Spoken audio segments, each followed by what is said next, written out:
So today's talk is nature's secret heart. We'll get down into the secret of nature and a heart. So this nature, when we look at nature, what do we see? A few things here and there around us. But nature is vast, vast, vast. It's mind-boggling. You see, take all the supposedly 100 billion galaxies, and each galaxy containing a billion or more stars. And there are these super cluster of galaxies. There are huge, achingly vast spaces in this universe of 13.8 billion years. You look out at that and you wonder what, why. And science has been nothing but trying to search the beginnings, the middle, and the end. How will it all get over? There's plenty of time still. It's kind of mind-boggling, and it leaves us feeling so puny. At the same time, we feel so grand. It is tremendously ennobling. We go to temples and churches and mosques and synagogues. Just look up at the night sky. If you can do it through a telescope, it's wonderful. Or go to a planetarium and see these. It'll take your breath away. It is one of the most spiritual feelings outside of meditation that I've ever had. It's an amazing, you can say, feeling. The feeling of feeling puny, at the same time feeling so vast.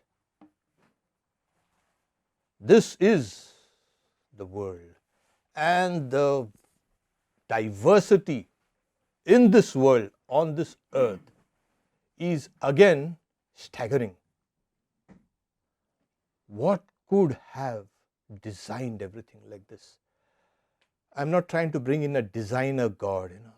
Today we have designer labels and designer things, and I don't want to add some more to that designer business. So from the lowest to the highest on this earth, like microbes, viruses, better still, to the huge blue whale, nature has crafted this planet. It's beautiful. Why? Because it is alive. It is life that has actually transformed the world as we know it today.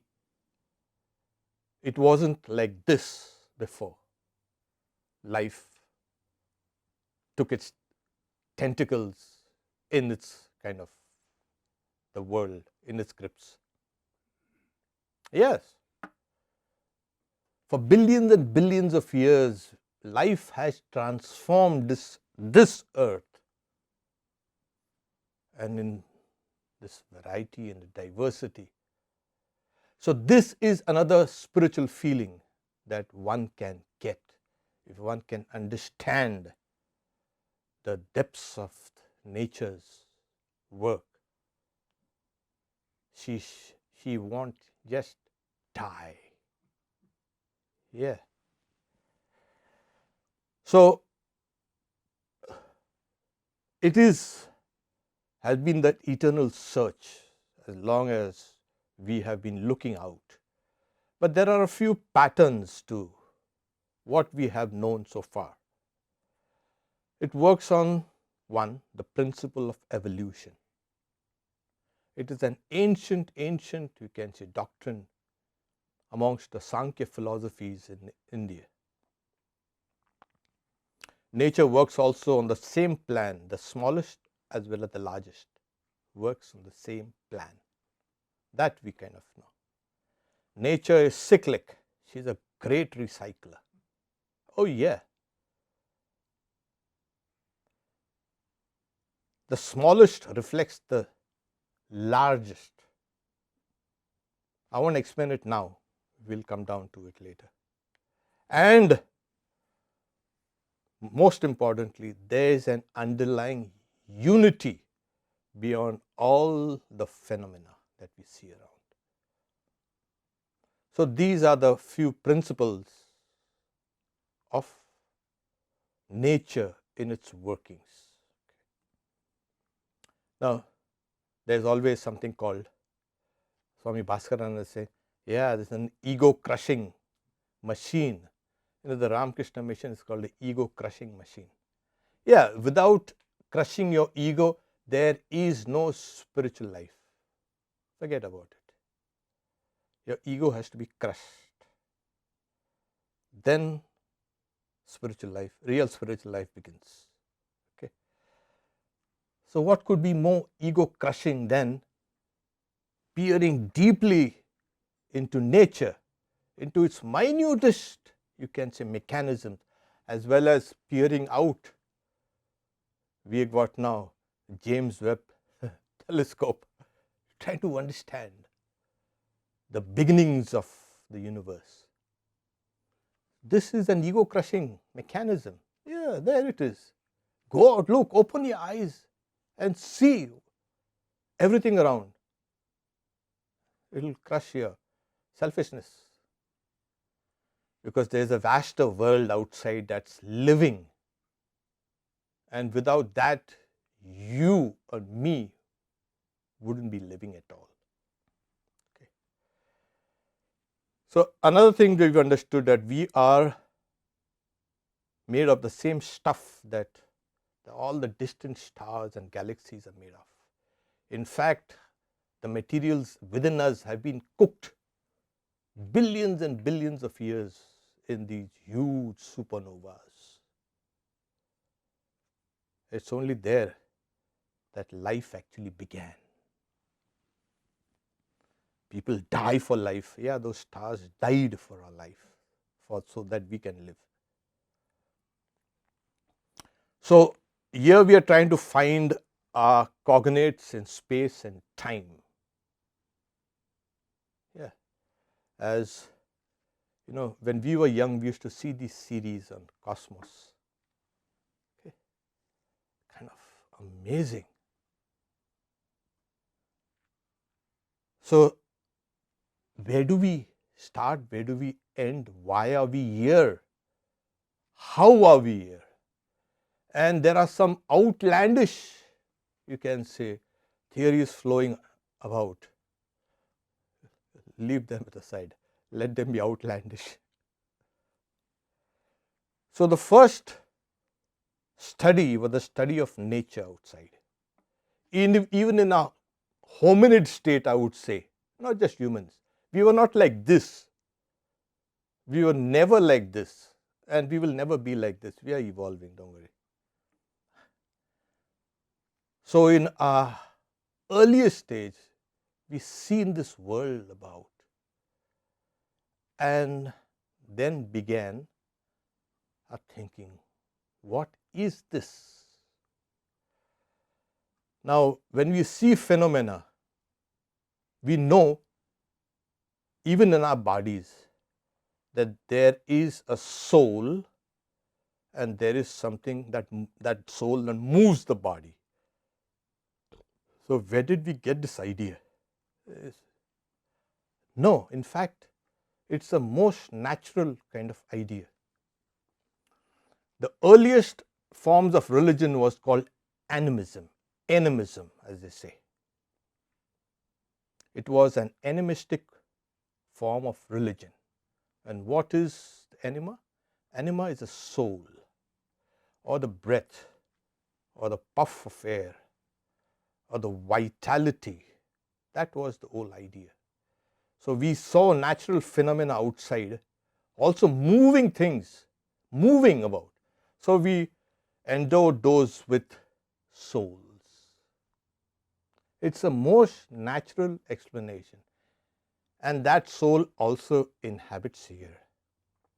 So this whole universe was living because of these souls. It's animated.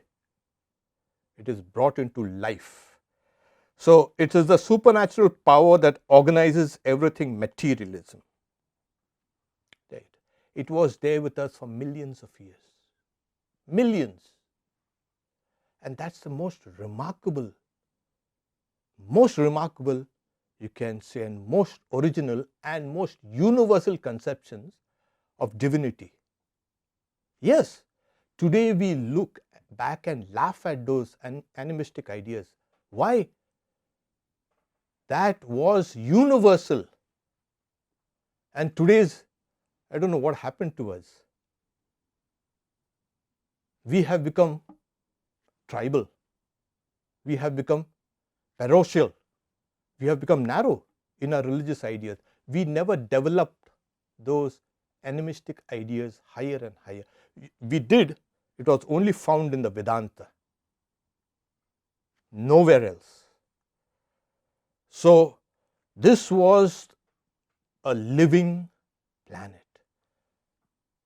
And then as people studied both these nature as well as that thing which enlivens everything, we'll come down to it because science dismisses that enlivening principle. So studying these things, we came down to something what is called pantheism,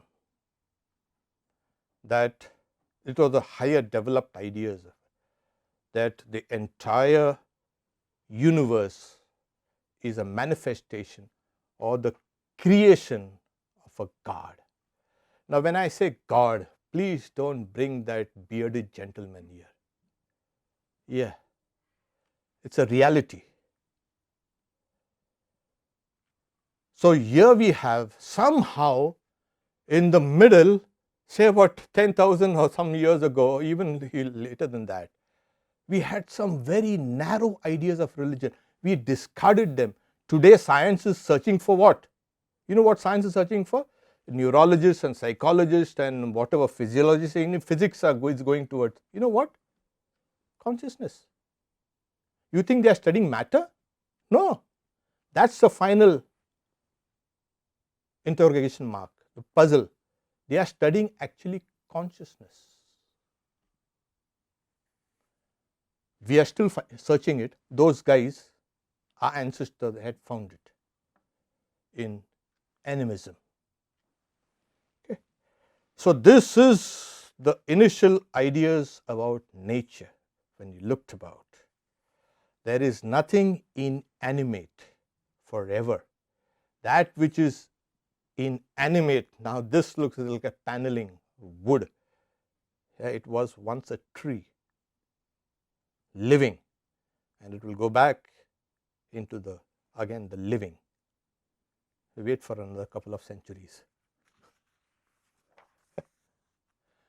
So this line between living and non-living does not exist on this planet. Even a rock will degrade in time and help sprout a plant.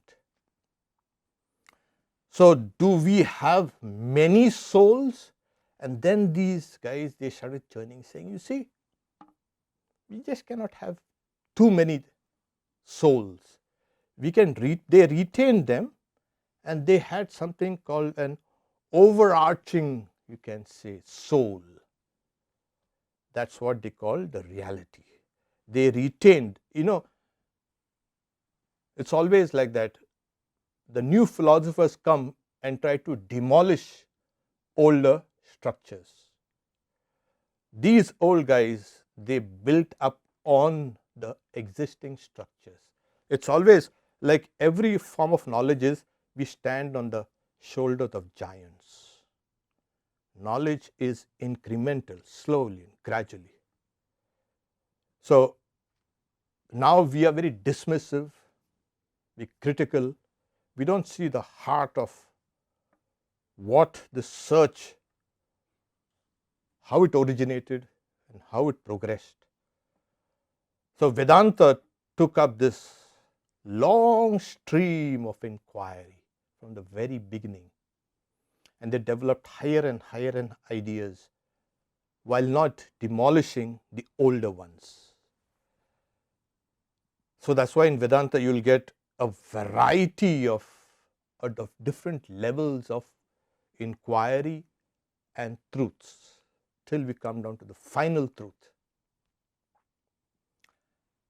And this, the ancients, they did it through mythology.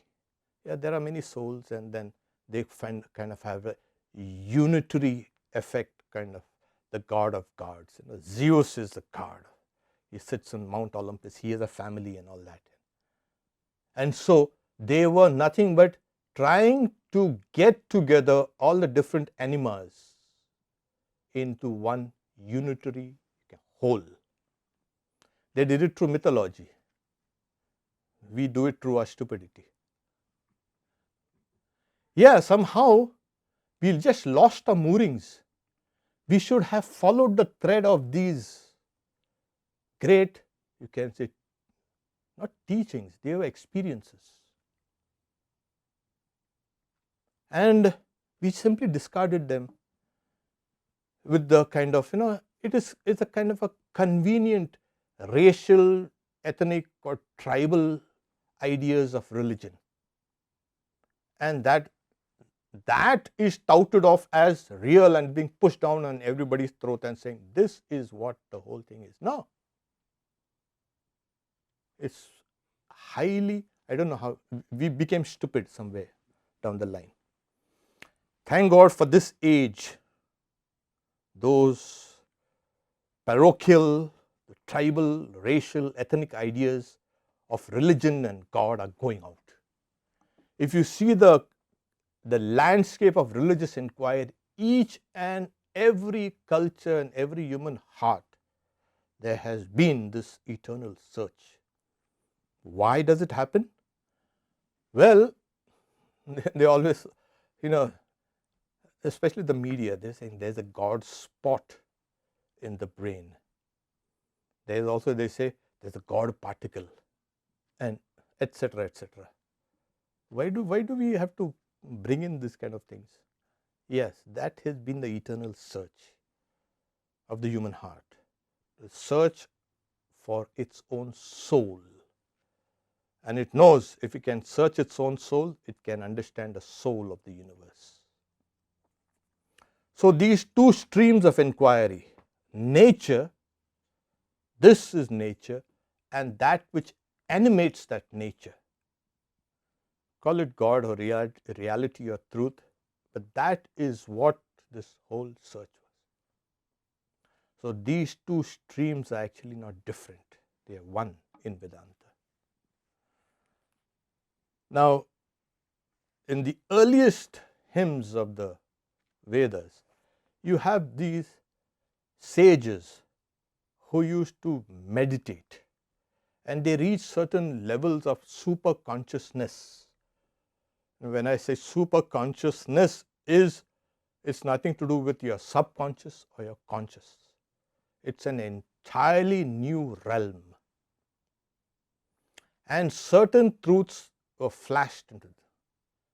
And in those flashes of insight, they saw those pre-existing truths and they brought it down into hymns. These became the Vedas. They are an ancient literature. The Rig Veda is the oldest book of humanity. Well, here it is. We are not saying of the Indians or the Hindus, the oldest book of humanity, because these truths are universal. Now, how do we know that those guys were really, you can say, perceiving the truth? Maybe it's distorted over the ages. No, it has been re-authenticated over and over and over again. That is where the whole force of the Vedas gets because it has been re-authenticated. So, I am going to present to you two authentications of this nature which Swami Vivekananda experienced. Okay. So, it authenticates the entirety of nature, and it will give you in an encapsulated form what I have been trying to present here.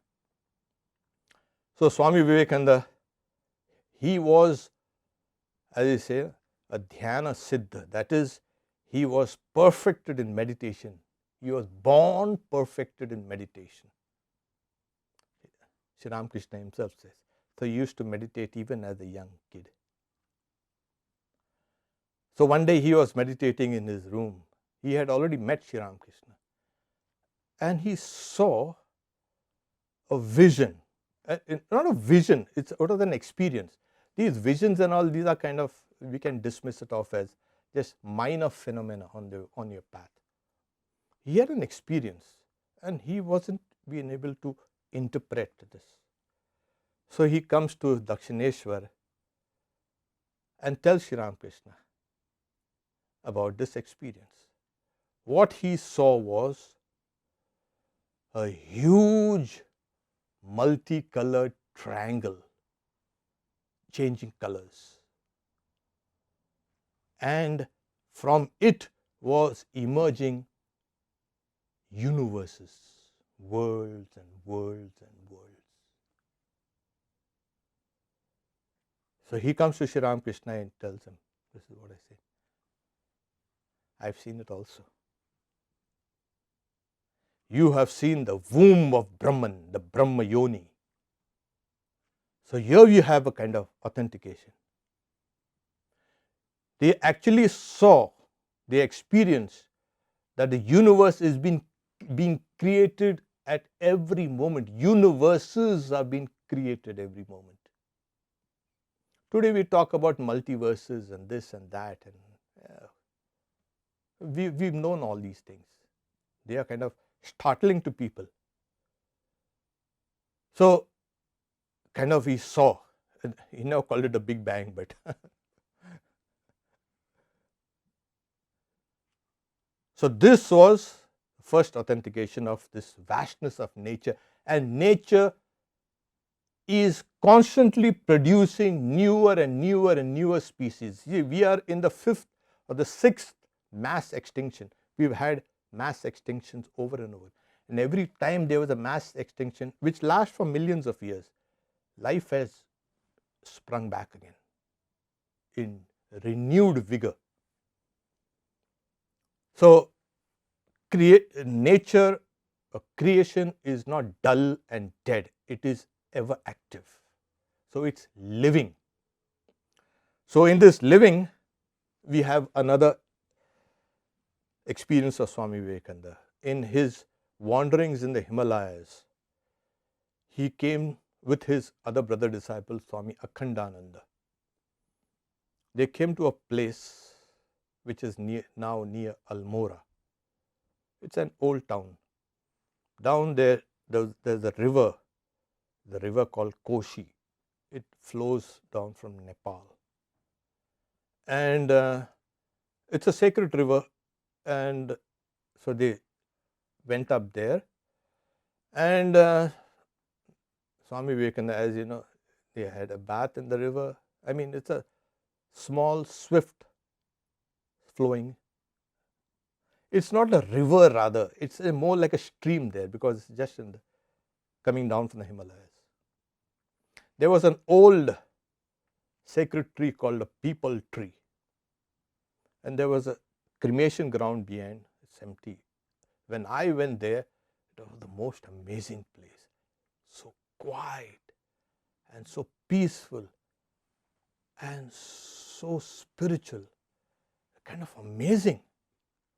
We sat down and meditated under that same tree Swami Vivekananda meditated. But what Swami Vivekananda got was, he tells Swami Akhandananda after his meditation, His name was Gangadhar, one who holds the Ganga, name of Shiva, of course. So he says, one of the greatest problems of my life has been solved here. I have seen the universe in an atom. He had an experience of the microcosm and the macrocosm as one. So he says, the microcosm and the macrocosm is built on the same plan. Just as a living soul is encased in a living body, so is this universal soul encased in the living Prakriti, nature. They are both one. We started off with trying to understand two streams. Actually, they converged, and Swami Vivekananda had experience of that oneness. So he says, the objective universe, and he says kind of, and the subjective universe, both these two, it's like Shiva, that is Kali, is embracing Shiva, the god, the female and the male as one. So he is saying, this is not a fancy. The covering of one's soul by nature, then he gives an example, an analogy, is like the difference between a word and a thought. Can you differentiate this, a word and a thought? It's only by extreme abstractions you can separate the two things. This is thought and this is word. Generally, both are linked. In Indian philosophy, it's called a Shabda and Artha, the word and the meaning. They always associated, indubitably. So he's saying this is the universal soul and the universal living nature joined. We have only through kind of an abstraction say, oh, this is the soul and this is nature. We really can separate. They are inseparable. They are one. So this was his unitive vision, Swami Vivekananda, and this authenticated all the old doctrines of animism, pantheism, theism, totemism, fetishism, even before that, and higher and higher and higher ideas that later emerge in theology. So here, now this being done, we understand, okay, it has been authenticated. Let's go back to these old sages. They also had this same unitive visions. And these guys are practically saying, it's only not meant for me or a few other kind of my disciples. Let's make this available to everybody. Otherwise, what's the use of having some universal experience and saying, oh, that's only meant for me? No, give it to everybody. So these people, they started to practicalize that secret of nature, the secret heart of nature. It had to be conceptualized into a ritual or a meditation that everybody could do it. Okay. So after this, they patterned this ritual and meditation according to how it really happened. And how did it happen? Yes. So if you see in the old days, I mean even today we still have these fire sacrifices. It's called a yajna, the Vedic fire ritual. Now, what do? We pour these oblations into the fire, and they chant these mantras into the various gods and all. This was not kind of just a simplistic experience or a ritual. it was an reenactment of the entire cosmic processes that happened and is happening now. So the sacrificer in the ritual had to be a form of a symbol of the entire universe. So these fire sacrifices, the old Vedic sacrifices, yeah, but then how did it actually start? So there is a hymn which is one of the most sublime, most beautiful hymns in the Rig Veda. It is also found in another Veda called the Atharva Veda and the Shukla Yajur Veda. I mean, just for the technically minded people would like to know. Okay. So this was called the hymn of the cosmic person. It's called the Purusha Suktam. And in this hymn, it describes how this cosmic being first emanated this universe. Okay. Yeah, I mean, it is a long, elaborate hymn. I will translate a few verses from there and also chant in the original, because these chants have been there for the last 7,000-8,000 years. 7,000-8,000 years. And it has been chanted by, till now, billions of people. So these mantras are extremely powerful. So it starts with, like I said, imagine that the first creation began with a sacrifice. Now you know where I was getting the secret heart of nature. It was the sacrifice. It is the sacrifice. It's the basis of all life. Every life, and especially the highest conception of God, Swami Vivekananda says, is the mother. See the mother's sacrifices. You will get an idea of the mother. So this sacrifice has to be performed every, not only day, every moment of your life has to be a sacrifice. If there is no sacrifice, there is no life. Now I am speaking from the widest standpoint of the idea of sacrifice. So the opening chant of this, the opening verse of this hymn says, Sahasra Shirsha Purushaha Sahasraksha Sahasrapad Sabhumim Vishvato Vritva Atyatishtad Dashangulam. Don't worry about the Sanskrit. It's an ancient language which has given rise to almost all the languages that we know in the world. It's called the Indo-European group of languages. So this was in Vedic Sanskrit. It says, the Supreme Person, the Purusha, exists enveloping the whole universe, cognizing or seeing with thousands of heads, seeing with thousands of eyes, working through thousands of hands and feet. It exists transcending this diverse universe.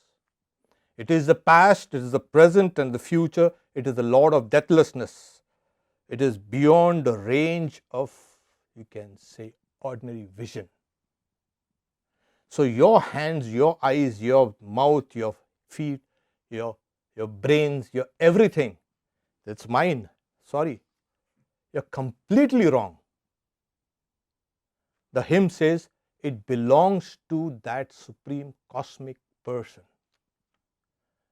the whole universe, like you have a body, he has a body, she has a body, we all have a body. Remove that we. This whole body belongs to that cosmic person. It is his body or her body, better still. It's not your body. It's not, nothing belongs to you actually here. So what has made us think that this mind is yours? Ignorance. This is the conception of a personal God in Vedanta. Not some bearded gent sitting somewhere, taking it easy. That's not the God.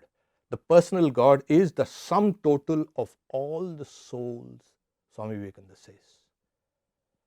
So nothing belongs to you or to me, to anyone else. This whole universe is the body of that God. And then, as that universal person emanated out, you see, there was nothing else other than me, and it created this whole universe. All the gods and the sages and this and the mountains and streams and rivers, and it emerged out of him. Then the gods, what did it was? Let's perform a great sacrifice. So what do we sacrifice and whom do we sacrifice? To. There's only this cosmic person. So the cosmic person himself became the sacrifice and the sacrificed, as well as the sacrificer. It's one of the most grandest visions of creation and of God that you can ever have. So is this kind of just poetry? No. Sri Ramakrishna himself experienced this. One day he was going to pluck a flower or a leaf for worship.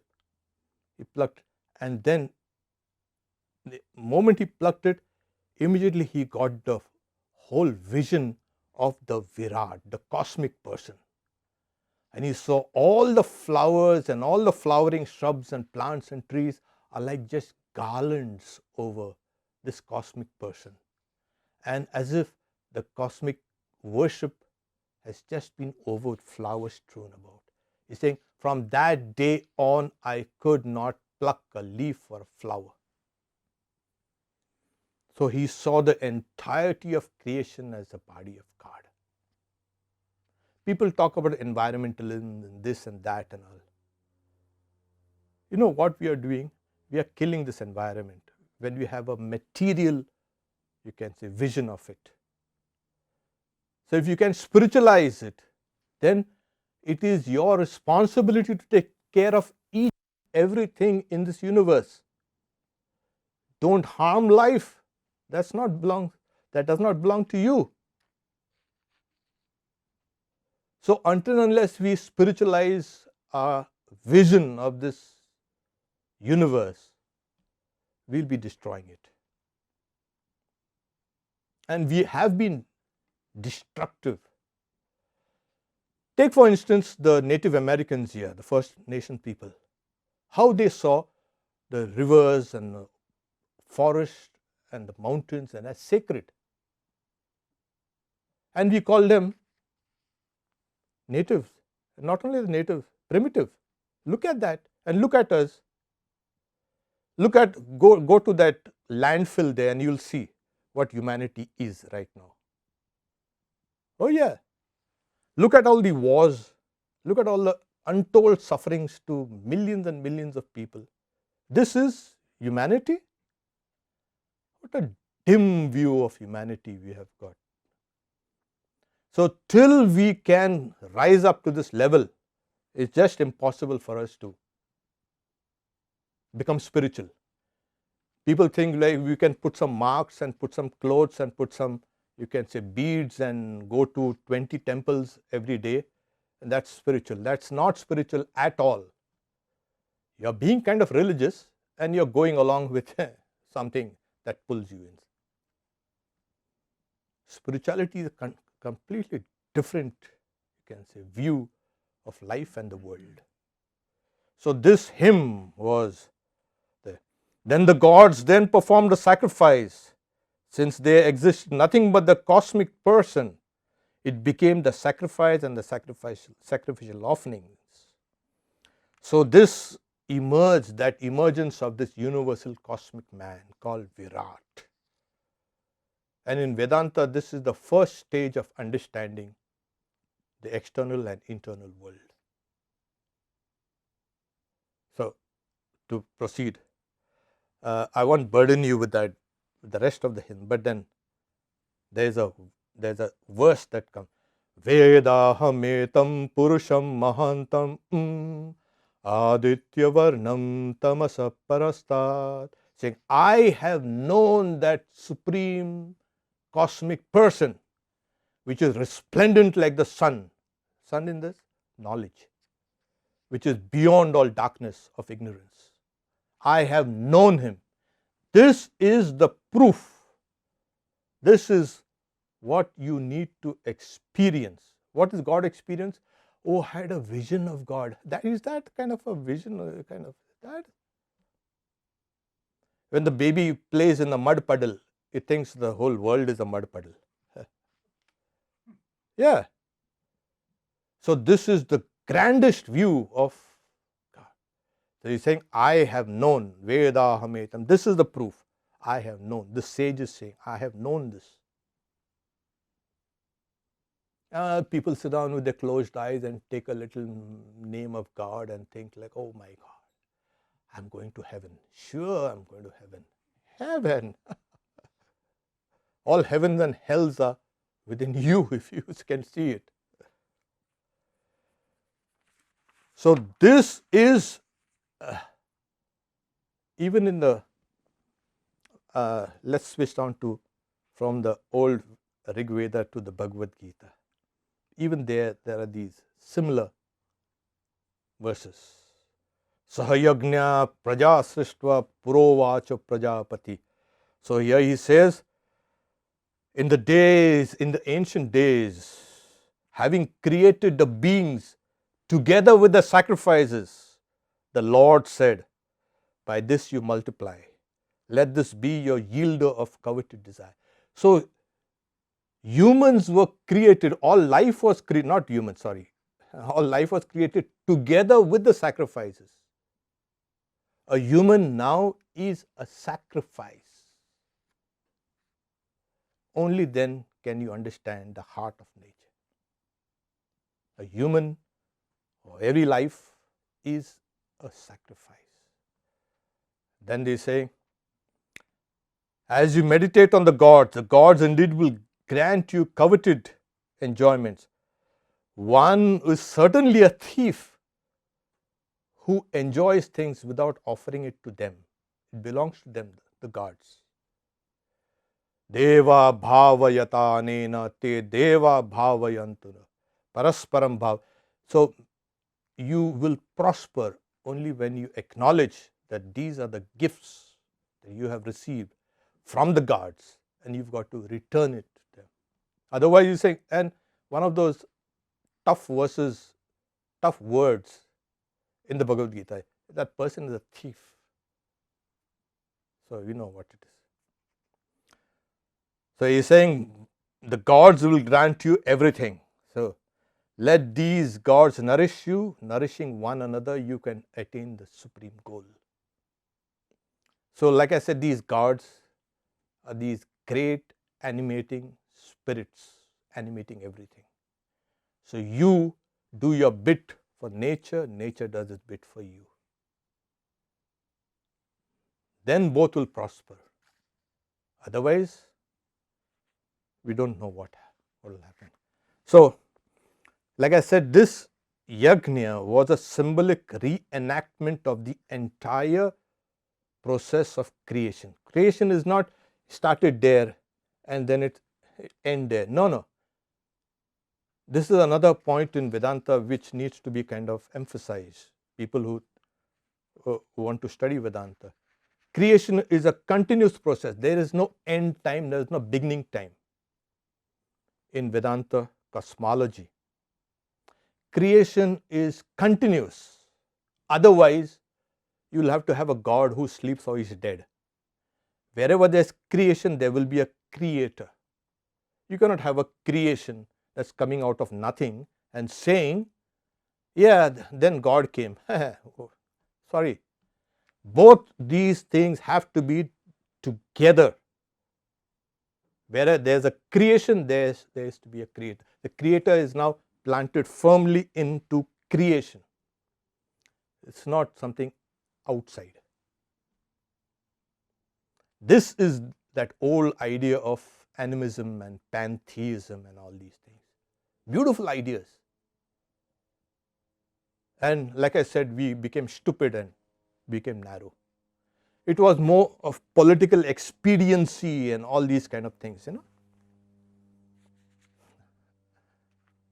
Thank God we are coming out of that old ignorance. So I'll go through some of the main points, because now this idea of sacrifice is now a moral imperative. It's not necessary to sit down and do those. The idea of sacrifice is, as we have described, something that makes you do it, something that pushes you. You know unselfishness alone is good, and yet there is that old fossilized way of thinking, no, I should be selfish. So sacrifice will break that old mold. Swamiji's sacrifice is the law of life. People want to know what's life. What is life? Sacrifice. Then you'll know what the secret of life. It is the law of life. And Swamiji says, alas, it will be for hundreds of years. So sacrifice in the past has been the law. It will be so for ages to come. The law of sacrifice is the law of growth. You cannot grow without sacrificing. What do you grow? Swamiji says expansion is life and contraction is death. It's not physical expansion. It's that moral dimension which in you which is expanding. Sacrifice also is nothing but love. People want love. They want love and love and love. See, everywhere, they are either falling in love or falling outside love. And the whole thing is kind of becoming messy things. People can go, what is love? It's sacrifice. If there is no sacrifice, there is no love. When Swamiji was in the US here, so he had gone for a kind of a banquet, and then he's seen on the opposite table a young girl, newly married. You can see her newly married, you can detect it. So Swami will say, you're married recently? Yes. So Swami will say, are you happy? Yes, I'm very happy.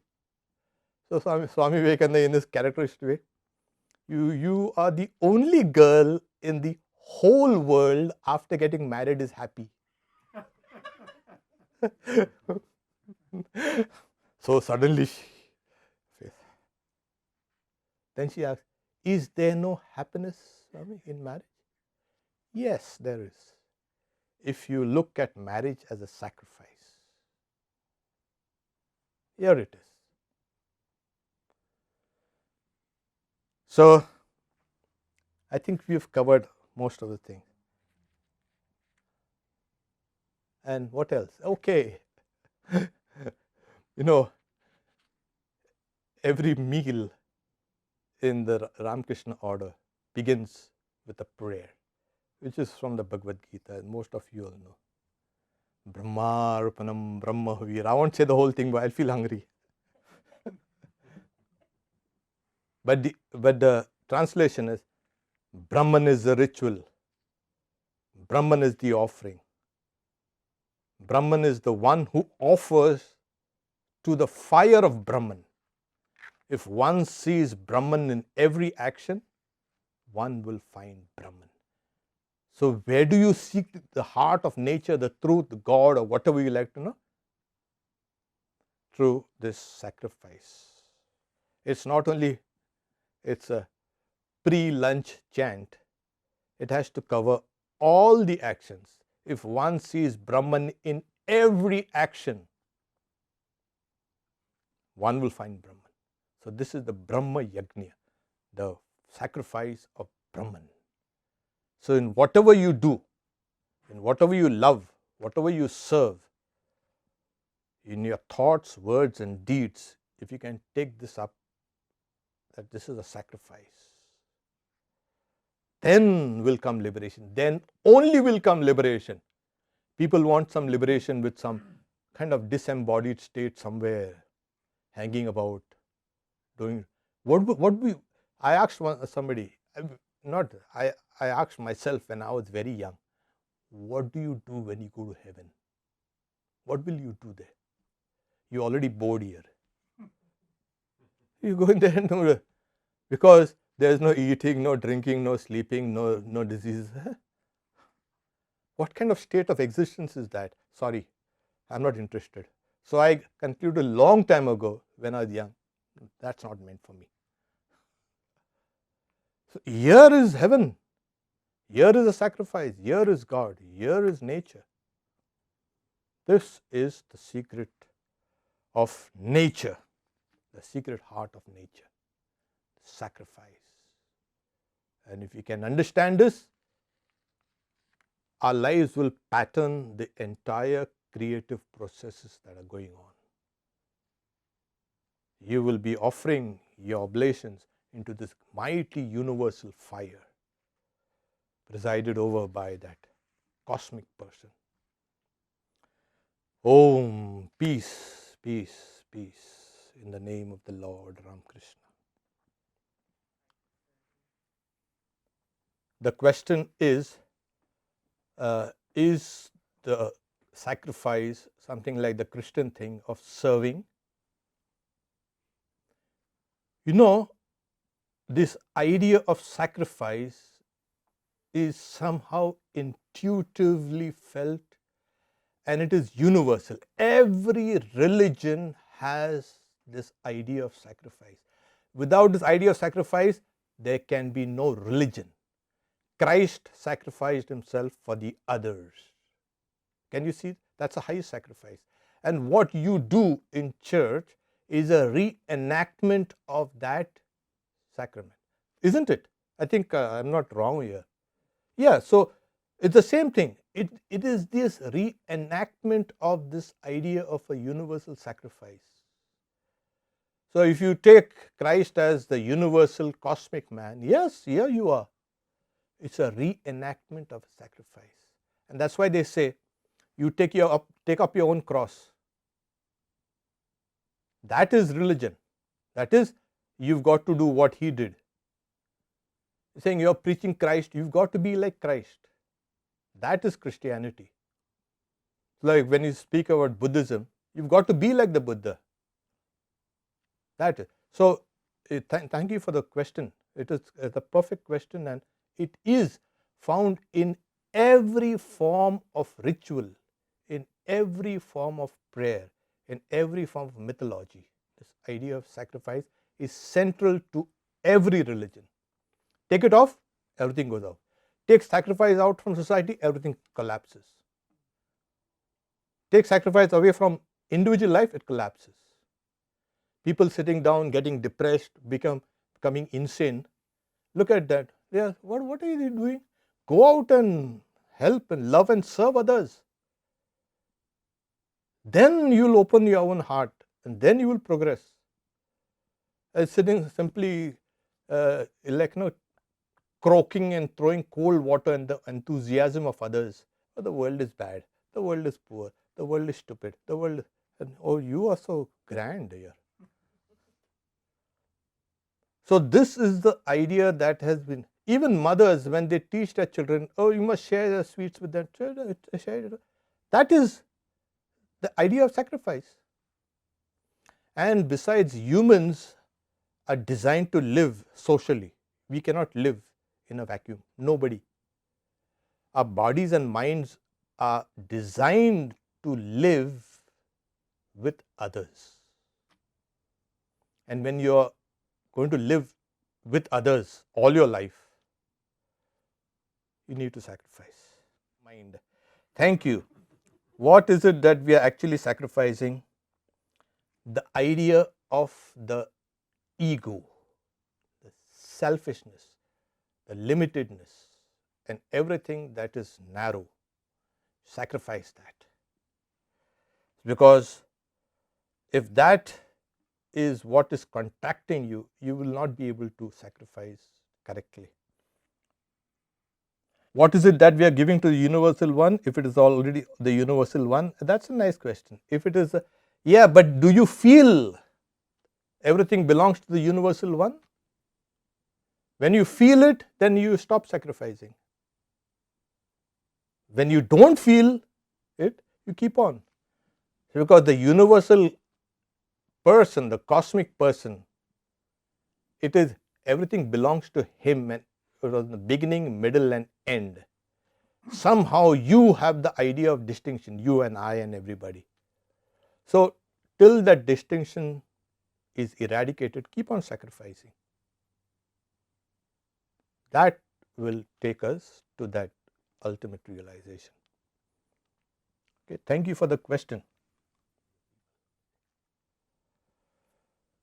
Om Shanti Shanti Shanti Harihi Om Tat Sat Shri Ramakrishna Arpanamastu.